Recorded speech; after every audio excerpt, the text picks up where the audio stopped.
Dans cette vidéo, je vais vous montrer comment gérer les PPP réels et effectifs dans InDesign en lien avec Photoshop.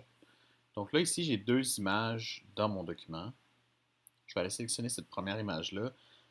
Je vois ici que mon image fait 8,625 pouces. Donc, en toute logique, c'est la moitié de ma double page, donc 8,5. Mais en plus, on a un huitième de pouce pour le fond perdu. Puis elle arrive tout juste là, en largeur. Donc, en largeur, mon image fait 8,625 pouces. Donc, on s'entend qu'en toute logique, pour avoir une bonne qualité, on vise le 300 ppp. Il faudrait donc que mon image en Photoshop soit au moins à 8,625 pouces de large en 300 ppp. Ça serait la bonne chose à faire. Maintenant, si je vais dans mes liens ici à droite, puis que je regarde les informations, donc déjà en partant, c'est un JPEG en RVB, il va falloir également corriger ça. Mais si je descends un peu plus bas, je vois les PPP réels, 72, puis les PPP effectifs, 261. Les PPP réels, là, ça veut dire mon fichier en ce moment, il est paramétré à combien de résolution en pixels par pouce. Il est à 72. Donc, nous, on va faire changer ça puis mettre ça en toute logique à 300. Mais on va aussi viser des PPP effectifs de 300. La différence entre les deux en ce moment, c'est que si mon image elle est à 72 PPP en ce moment, elle est beaucoup plus large dans Photoshop que 8 pouces, ce qui fait en sorte qu'une fois dans InDesign rapetissé à 27,6% de sa taille réelle en pouces dans Photoshop, elle tombe à un PPP effectif beaucoup plus intéressant qui n'est pas très loin du 300. Mais ce n'est pas suffisant non plus. On le voit ici, on voit aussi sa définition, là, donc en pixels, 2250 par 1500. Donc on va aller ouvrir ça dans Photoshop, en fait, il est déjà ouvert. Donc ici j'ai mon JPEG RVB.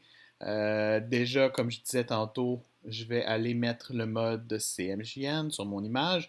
Évidemment, c'est quelque chose qu'on fait à la fin. Hein. Si j'ai des ajustements à faire sur la coloration, si j'ai du traitement d'image à faire, tout le long de ça, c'est toujours préférable de faire ça en RVB, puis de se garder une belle version, soit en PSD, en RVB, mais quand on est prêt donc à mettre en page pour un document imprimé, bien sûr, on va se faire un TIFF, par exemple, en CMJN. C'est ce que je vais faire d'ailleurs. Je vais faire un TIFF en CMJN ici à l'instant. Euh, donc, je vais aller changer. Le mode, c'est déjà fait. Je vais aller dans la taille de l'image maintenant. Donc, vous voyez, en ce moment, je suis effectivement à 72 pixels par pouce au niveau de ma résolution.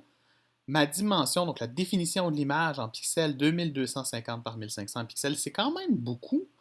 Ce qui fait que si on est à 72 de ces pixels-là dans un pouce, on arrive à une largeur de 31 pouces. Ce qui serait vraiment suffisant. 31 pouces, j'ai besoin de 8,625 pouces pour mon image. Le problème, c'est que j'ai aussi besoin d'une résolution à 300.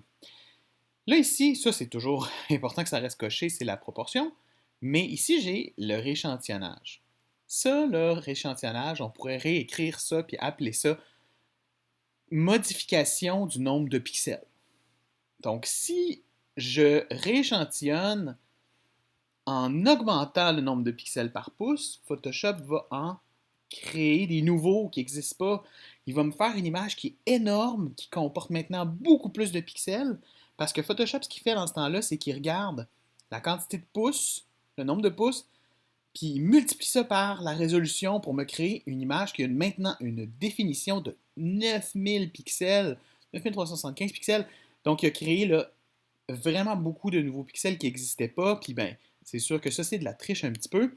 Des fois, on va tricher un peu pour l'agrandir, notre image, mais jamais autant que ça. Ça, c'est comme vraiment intense. Vous voyez à 100% comment c'est pas très beau, en fait, une image comme ça qu'on a beaucoup trop triché. Donc là, je vais ramener ça à 72. C'est pas ça qu'il faut faire. Dans le cas qui nous concerne en ce moment, moi, je veux juste faire passer la résolution, les PPP réels de mon image. Je veux m'assurer de les amener à 300 pour que ce soit propre quand on va travailler, pour mieux comprendre ce qu'on fait.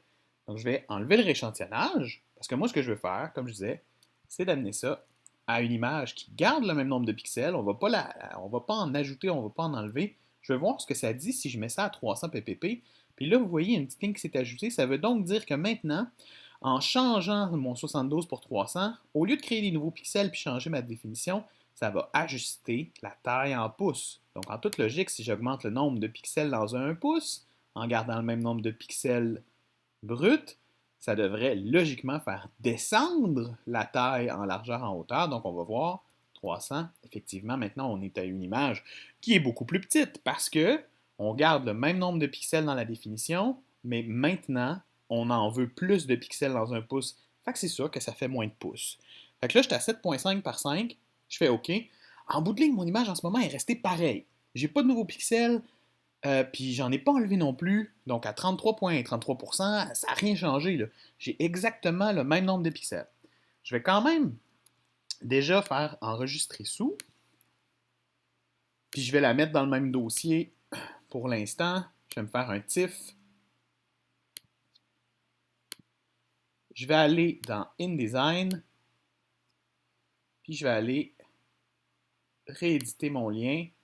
Cette fois-ci, je vais choisir mon TIFF.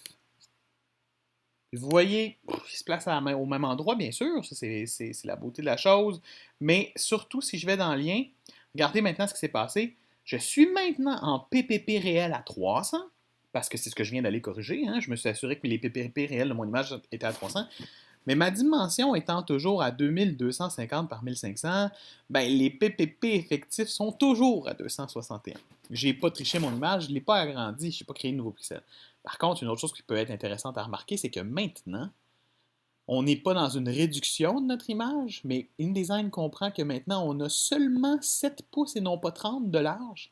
Fait qu'il a compris que dans le fond, pour avoir la même taille qu'avant, il fallait maintenant qu'on soit à 115% d'agrandissement. Ce qui est toujours pas bon. Ce qu'on vise, c'est 100% ou en dessous. Idéalement 100%. Hein? Quand on y arrive, on aime bien que ce soit 300 PPP réels puis 300 PPP effectifs. Mais là, dans le cas qui nous concerne, on va la tricher un petit peu, notre image, pour la faire passer à 300-300. Moi, à cette étape-ci, ce qu'on peut faire, il y a plein de possibilités. Je sais qu'il faut que je triche mon image dans Photoshop, il faut que je l'agrandisse à 115%. Donc, je pourrais utiliser les pourcentages. Je sais aussi qu'il faut que je la fasse passer à 8.625 de large au lieu de 7.5. Donc, je pourrais utiliser les pouces. Les deux méthodes sont bonnes. Donc, je vais retourner dans Photoshop. C'est l'image que j'ai ici.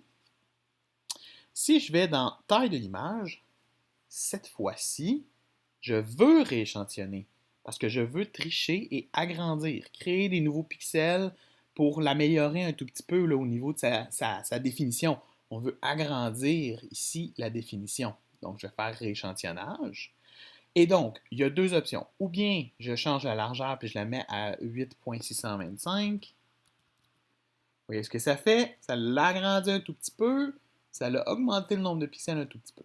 Ou bien, j'aurais très bien pu y aller en pourcentage puis demander 115%, puis ça fait exactement la même chose. Donc, je vais y aller en pouces, 8.625, parce que ça, c'est extrêmement précis. On sait que c'est exactement ça qu'on a besoin. Je pense que dans le cas qui nous concerne en ce moment, c'est plus logique d'y aller avec ça. Donc, 8.625, je vais m'assurer que tout est parfait. Donc, en faisant OK, vous allez voir, la grandeur va, évidemment, dans ce cas-ci, maintenant, étant donné qu'on rééchantillonne, on crée des nouveaux pixels, je fais OK, hop, elle a agrandi un tout petit peu. Je vais sauvegarder.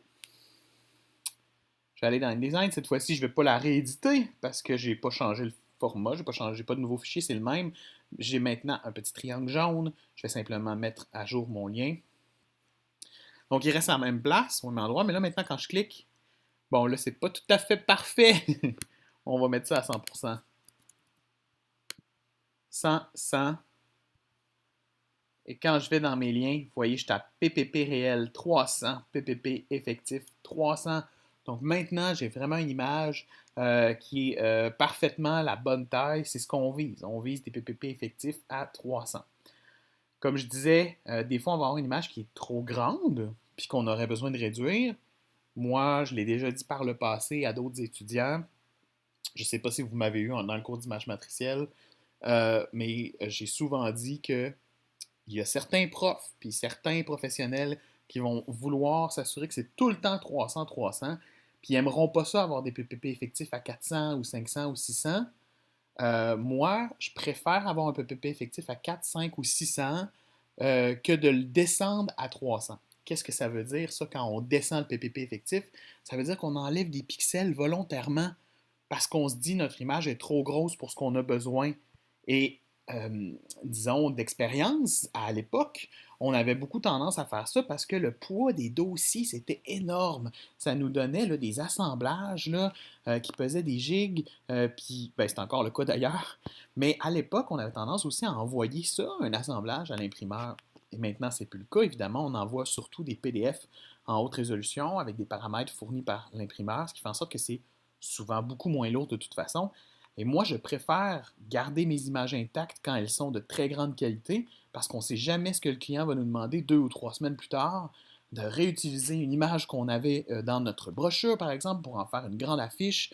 Ben, à ce moment-là, on va avoir la qualité maximum. On va être sûr de ne pas avoir diminué sa qualité pour rien. Donc, moi, ce que je vise, c'est toujours, bon, les PPP réels, ça, il faut que ce soit 300. On est en impression, c'est 300. Si on est en écran, on va être plutôt du côté du 72. Mais les PPP effectifs, une fois qu'on s'est assuré qu'on est en 300 de PPP réels, les PPP effectifs, on s'assure d'aller au moins coller ça à 300 si c'est pas plus. Donc j'espère que vous avez un petit peu mieux compris la différence entre PPP réel et PPP effectif. Tout est une question de rééchantillonnage dans Photoshop. Donc il faut savoir comment et quand utiliser le rééchantillonnage. Là, vous avez vu deux situations où est-ce qu'on l'utilisait pas et qu'on l'utilisait pour deux raisons bien différentes.